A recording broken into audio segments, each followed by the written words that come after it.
የቴዎድሮስ መንግስት አንድነትና ስልጣኔ በ1948 የቴዎድሮስ ግዛት ወሎን፣ ጎንደርን፣ ትግራይን፣ ጎጃምን፣ ሸዋንና ከፊል ኤርትራን ያጠቃለለ ነበር። ከሁለት ዓመት የማያቋርጥ ዘመቻ በኋላ የነገሱት አጼ ቴዎድሮስ ለማረፍ አልፈለጉም። ዋና ታላቁ ግባቸውን እውን ለማድረግ ወደ ደቡቡ ታሪካዊ የኢትዮጵያ ክፍል መዝመት ግድ አላቸው። የሰሜኑ ባላባቶች በማሸነፍ ብቻ አለመታቀባቸው በታሪክ ጸሐፊው ባህሩ ዘውዴ ዘንድ ንጉሱ ሰፋ ያለ ራዕይ እንደነበራቸው የሚያሳይ ሆኖ ተገኝቷል። የደራስጌው ስርዓት ንግስ የዘመነ መሳፍንትን ማብቃት ሲያሳይ፣ የሸዋውና የወሎ ዘመቻ በአንጻሩ በአጼ ምኒልክ የተጠናቀቀውን የኢትዮጵያን ፖለቲካዊ ማዕከል ወደ ደቡብ ማምራት አመላካች ነበር። የወሎና የሸዋ በራስ መተዳደር በእርግጥም ንጉሱ የነበራቸውን የማዕከላዊ አንድ ኢትዮጵያ ራዕይ አደጋ የጣለ ስለሆነ ዘመቻው ግድ የሚል ነበር። በመጋቢት ወር 1847 ዓመተ ምህረት በጾም ወቅት አጼ ቴዎድሮስ ወደ ወሎ ዘመቻ አደረጉ።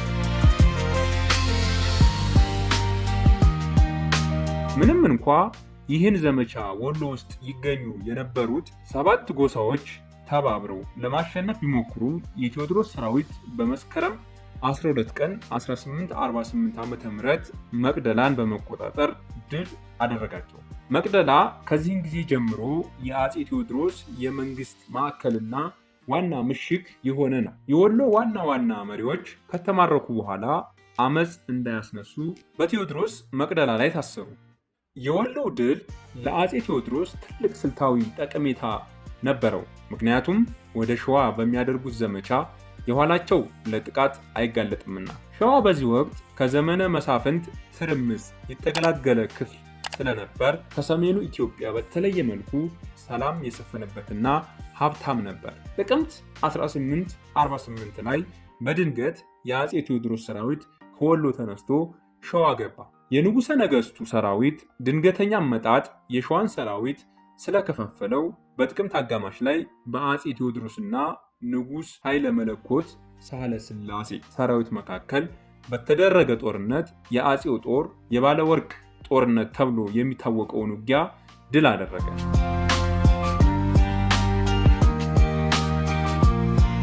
ዘመቻው በአጠቃላይ 5 ወር የፈጀ ነበር። መንዝ ግድምና ኤፍራታ በቴዎድሮስ ስር ሲወድቁ፣ ሌሎች የሸዋ ክፍሎች ግን በሰይፉ ሳህለ ሥላሴ የንጉሥ ኃይለ መለኮት ወንድም መሪነት የቴዎድሮስን ጦር በመከላከል ቆዩ። በራስ ዳርጌ የሚመራው የንጉሠ ነገሥቱ ጦር ህዳር 1848 ላይ በበረከት ጦርነት አሸነፈ። በመካከሉ ህዳር 9 ቀን ንጉሥ ኃይለ መለኮት በህመም አረፉ። በዚህ ምክንያት የሸዋ ወታደሮች ዓላማ የንጉሱን ልጅ ምኒልክን ከቴዎድሮስ እጅ ተከላክሎ ማዳን ሆነ። ሆኖም ግን ልጅ ምኒልክ በቴዎድሮስ እጅ በመውደቁና ቴዎድሮስም እንደ ልጃቸው ሊያሳድጉት ቃል በመግባታቸው የካቲት 1848 ዓ.ም ላይ አንኮበር ሲገቡ በቀሳውስትና በአንኮበር መሪዎች ዘንድ ተቀባይነትን አገኙ። ቀጥሎም ንጉሠ ነገሥቱ በዚያው የነበረውን የሸዋ አስተዳደር በመቀየር መርድ አዝማች በሚለው የጥንት ማዕረግ የንጉሥ ኃይለ መለኮት ወንድም የነበሩትን ኃይለ ሚካኤል የሸዋ አስተዳዳሪ አድርገው ሾሙ። ለ200 ክፍለ ዘመን ተከፋፍሎ የነበረውን የኢትዮጵያ ግዛት አጼ ቴዎድሮስ በ3 ዓመት ዘመቻ በእንዲህ መልኩ አንድ አደረጉ። በ1848 ዓ.ም አጋማሽ ላይ ሸዋን፣ ጎጃምን፣ ወሎን፣ ትግራይንና ጎንደርን አንድ ላይ በመግዛት በ47 ዓመታቸው የዘመነ መሳፍንት የመጨረሻ ባላባትና የአዲሱ ዘመናዊት ሀገር ኢትዮጵያ የመጀመሪያ ንጉሠ ነገሥት ለመሆን በቁ። በዚህ ወቅት የአገሪቱ ዋና ከተማ ከጎንደር ወደ ደብረ ታቦር ተዛውሮ ነበር።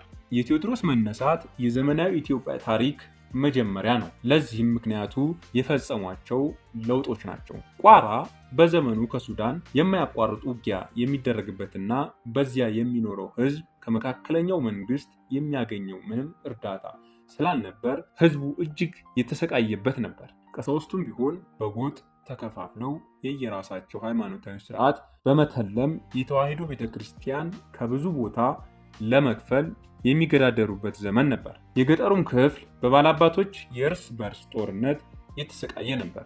የሀገሪቱ ሁኔታ ንጉሠ ነገሥቱ ዘመነ መሳፍንትን ለማጥፋት እንዲነሳሱ አድርጓል። አፄ ቴዎድሮስ ቀደምት የተንሰራፈውን የባሪያ ንግድ ስርዓት የተቃወመ ንጉሥ ነበር። በዚህ ወቅት ባሪያ መሸጥም ሆነ መለወጥ እንዲሁም ማጓጓዝን የሚያግዱ ብዙ ድንጋጌዎችን ንጉሱ በማወጅ ቀደምት የባርነት ስርዓት ተቃዋሚ ንጉሥ ሆነ። ለምሳሌ ጎጃም ባሶ ውስጥ ባደረገው ዘመቻ በገበያው የተገኙ ባሪያዎችን በነፃ ለቋል። ወሎ ውስጥ የተማረኩ ባሪያዎች እንዳይሸጡ አግዷል። ሆኖም ግን ከሕጉ ውጪ በኮንትሮባንድ ውስጥ ለውስጥ በአገሪቷ ዳርቻዎች ባሪያ መሸጡና መለወጡ አላቆመም።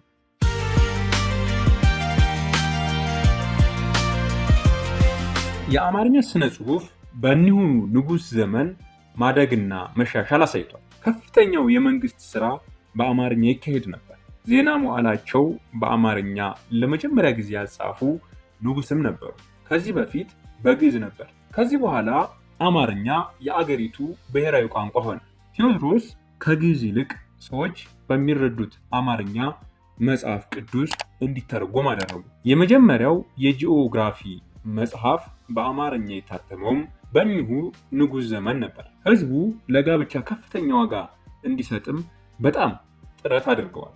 ራሳቸውም በአንድ ሴት በመወሰን መሪ ምሳሌ ለመሆን ሞክረዋል። ከቴዎድሮስ በፊት ይሰራበት የነበረውን ከወገብ በላይ ራቆት በመሆን የአለባበስ ዘዴን በማስቀረት ሹሞች በጥሩ ሁኔታ እንዲለብሱ አድርገዋል። በአጠቃላይ ሕዝቡ የሃይማኖትና የባህል ሕጎችን አጥብቆ እንዲከተል ጥረት አድርገዋል።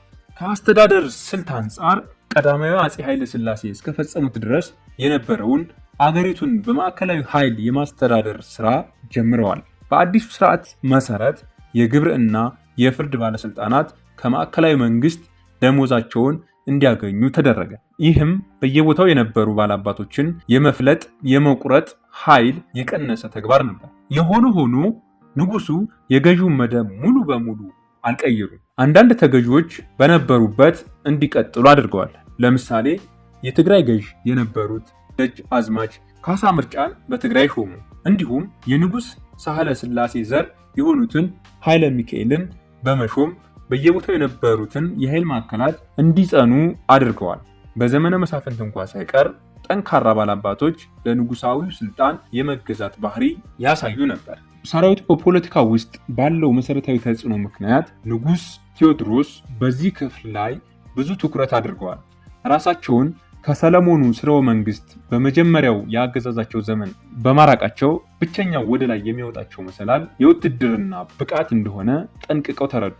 ሀገራዊ ሰራዊቱን ለማጠናከርና ብሔራዊ አንድነትን እውን ለማድረግ ዋልተር ፕላውዴን ታላቁ ለውጥ ያለውን አፄ ቴዎድሮስ አከናወኑ። ይህ ታላቅ ለውጥ በሶስት አበይት ክፍሎች ላይ ያተኮረ ነበር። አንደኛ መዋቅር፣ ሁለተኛ ዲሲፕሊን፣ ሶስተኛ ትጥቅ ናቸው። እነዚህ ለውጦች ከሞላ ጎደል የተወደዱና ለብዙ ድሎች ያበቃቸው ሲሆን የሀገሪቱ ዜጎች በአንጻራዊ ደህንነት እንዲኖሩ ረድተዋል። ከመዋቅር አንጻር ከዘመነ መሳፍንት ሲወርድ የመጣውን የተከፋፈለ የባላባቶች ሰራዊትን በአንድ ብሔራዊ ሰራዊት ቀይረዋል። ከተለያዩ ክፍለ ሀገሮች የመጡት ወታደሮች በንጉሠ ነገሥቱ በተዋቀረ አንድ የጦር ክፍል ስር ተደራጁ። እስካሁን ድረስ በኢትዮጵያ ሰራዊት የሚሰራበት የ10 አለቃ፣ የ50 አለቃና መሰል ማዕረጎች የተፈጠሩት በዚሁ ዘመን ነበር። ንጉሱ የሚያጅቡትን ወታደሮች ቁጥር በመቀነስ የዚህን ክፍል ዳተኝነት ቀነሱ። ወታደሮች ከዚህ በኋላ ቋሚ ደሞዝ ተቆርጦላቸው ስለሚተዳደሩ የሰፈሩበትን ቦታ መመዝበር በሕግ ተከለከለ።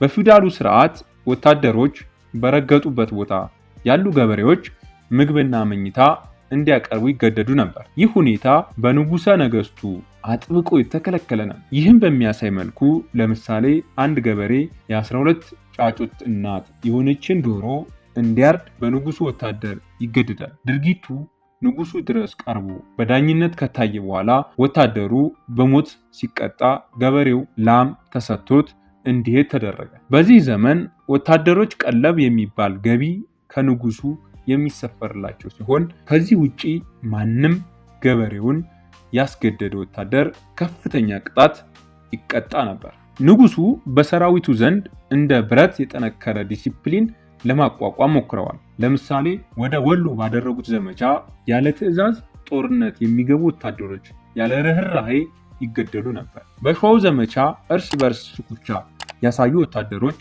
በሙሉ በጥይት ተደብድበዋል። አብዛኛው የአፄ ቴዎድሮስ ሰራዊት ጦር መሳሪያ ከጦር ሜዳ የተማረከ ነበር።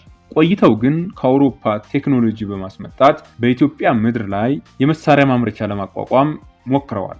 ለዚህ ተግባራቸው እንዲረዳ የአውሮፓ ሚስዮኖችን በጋፋት ደብረ ታቦር ሰብስበው መሳሪያ እንዲሰሩ አደረጉ። ከዚህ ትይዩ ትምህርት ቤት በማቋቋም ጥበቡን ተማሪዎች እንዲቀስሙ አደረጉ። የመጀመሪያው ትክክለኛ የመሳሪያ ዝርዝርም የተገኘው ከመቅደላ በአፄ ቴዎድሮስ ዘመን ነበር።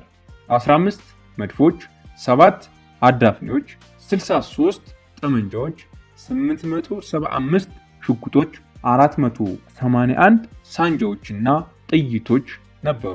በዘመኑ ቴዎድሮስ እጅግ ሃይማኖተኛና የጋብቻን አንድ ለአንድ መጽናት የሚያከብሩ ከክርስቶስ ውጪ እኔ ባዶ ነኝ የሚሉ መሪ ነበሩ። በዚህ ምክንያት ከቤተ ክርስቲያን ጋር የነበረው የመጀመሪያ ግንኙነት ጥሩ የነበረ ቢሆንም የቴዎድሮስና የአቡነ ሰላማ እንዲሁም መላ የቤተ ክርስቲያኒቱ ቀሳውስት ግንኙነት ቀስ እያለ እየተበላሸ ሄደ። ለዚህም ምክንያቱ ቤተ ክርስቲያኒቱን ለመለወጥ እያደረጉት አንዳንድ ተግባር ነበር። ከቤተ ክርስቲያን ጋር ያለው ጥል በተለይ ፈጦ የወጣው የመሬት ይዞታን ለማሻሻል ያቀዱትን ሐሳብ ባሳወቁ ጊዜ ነበር። ለምሳሌ ቀሳውስቱን ሰብስበው እንዲህ አሏቸው፣ እኔስ ምን ልብላ? ወታደሮቼስ ምን ይብሉ? የመሬት የይዞታ ማሻሻሉ ሥራ በከፊልም ቢሆን ተከናወነ። በዚህ ወቅት የቤተ ክርስቲያን መሬት በከፊል ለገበሬዎች አከፋፈሉ። የቤተ ክርስቲያን አገልጋዮች ከ2 ቄሶችና 3 ዲያቆኖች በላይ እንዳይሆን ደነገጉ። በ1856 ዓመተ ምህረት አቡነ ሰላማ እስከታሰሩ ድረስ ቤተክርስቲያኗ በአቡኑ መሪነት በንጉሱ ላይ ተቃውሞ አነሳች። የቀሳውስቱ ዋና ማጥቂያ ስልት የንጉሱን ነጣቂ እንጂ ሕጋዊ ንጉስ አለመሆን ማስታወስ ነበር። አስተዳደሩ ማዕከላዊ የሆነ በሄደ ቁጥር የኃይላቸውን መሸርሸር የተረዱት የየጎጡ ባላባቶች ጦር ማንሳት ጀመሩ። የጎጃሙ ተድላጓሉ፣ የወልቃይቱ ጢሶ ጎበዜ፣ የሸዎቹ ሰይፈ ስላሴና በዛብህ፣ የወሎቹ ደጃዝማች ሊበናምዴ አመጽ አስነሱ። በዋሹ ጎበዜ የሚመራው የላስታ ጦር ጭራሽ ጎንደርን ለጥቂት ጊዜ ለመቆጣጠር ቻለ። ሰሜንና ወገራም እንዲሁ ለአመጽ ተነሳሱ። በመጀመሪያዎቹ የቴዎድሮስ ዘመናት የትግራዩ ደጅ አዝማች ካሳ ምርጫ ከሌሎች ባላባቶች በተለየ መልኩ ለአዲሱ ንጉስ ክብርና ታማኝነት ያሳይ ነበር። በዚህ ወቅት የንጉሠ ነገሥቱ ጦር ሰራዊት ከሁሉ የተሻለ ስለነበር ሁሉንም አመጽ በኃይል ለመቆጣጠር ቻለ። የንጉሱን ሰራዊት መመገብ የሰለቻቸው ገበሬዎች ግን በአንጻሩ ለአመጹ መበርታት አስተዋጽኦ አደረጉ። በጊዜው የሚካሄደው ዘመቻም ለድህነትና ለህዝብ ማለቅ ከፍተኛ አስተዋጽኦ እያደረገ መጣ። በዚህ መካከል የአገሪቱን ብሔራዊ መከላከያ ለማጠናከር አጼው ያወጡት የግብር ስልት አዲሱን ስርዓት ከገበሬዎች ዘንድ ሙሉ ለሙሉ የለየው ነበር። ሆኖም ተቃውሞዎች ከተራ ሰውነት ተነስተው ሀገሪቱን ለማሳደግና ፍትሃዊ ስርዓት ለማስፈን በሞከሩት አጼው ዘንድ አሳዛኝ ነበር። በ1850ዎቹ ንጉሱ በዛ ያሉ አመጾች በትግሬና በበጌ ምድር ለማፈን ቻሉ። የሰሜኑ ክፍል አመጽ ዋና አዛዥ የነበረው አገው ንጉሴን ወቅተው ገደሉ። በ1857 መቅደላ ያደገው ወጣቱ ምኒልክ ምንም እንኳ ንጉሱን ቢወድም ከመቅደላ አምልጦ ሸዋ በመግባት የግዛቱን ጥገኝነት አወጀ። ጎበዝ የተሰኘው የድሮው የላስታ መሪ ልጅ የላስታ መሪ በመሆን ስልጣኑን አወጀ። ትግራይም እንዲሁ በካሳ ምርጫ ስር ወደቀ። ከ1858 እስከ 1859 ንጉሱ የጢሶ ጎበዜን ጦር በጎንደርና የተድላጓሉን ኃይሎች በጎጃም ለመቆጣጠር ብዙ ዘመቻዎችን አካሄዱ። በእነዚህ ዘመቻዎች ብዙ ወታደሮች ከንጉሱ እየከዱ አመለጡ። በ1859 በንጉሱ ሙሉ ቁጥጥር ስር የነበረ አካባቢ ቢኖር በጌ ምድር ነበረ። ጥቅምት 1860 ላይ ቴዎድሮስ ደብረ ታቦርን አቃጥለው ወደ መቅደላ በመሄድ እስከ ዕለተ ሞታቸው ድረስ ኑሯቸውን በዚያ አደረጉ።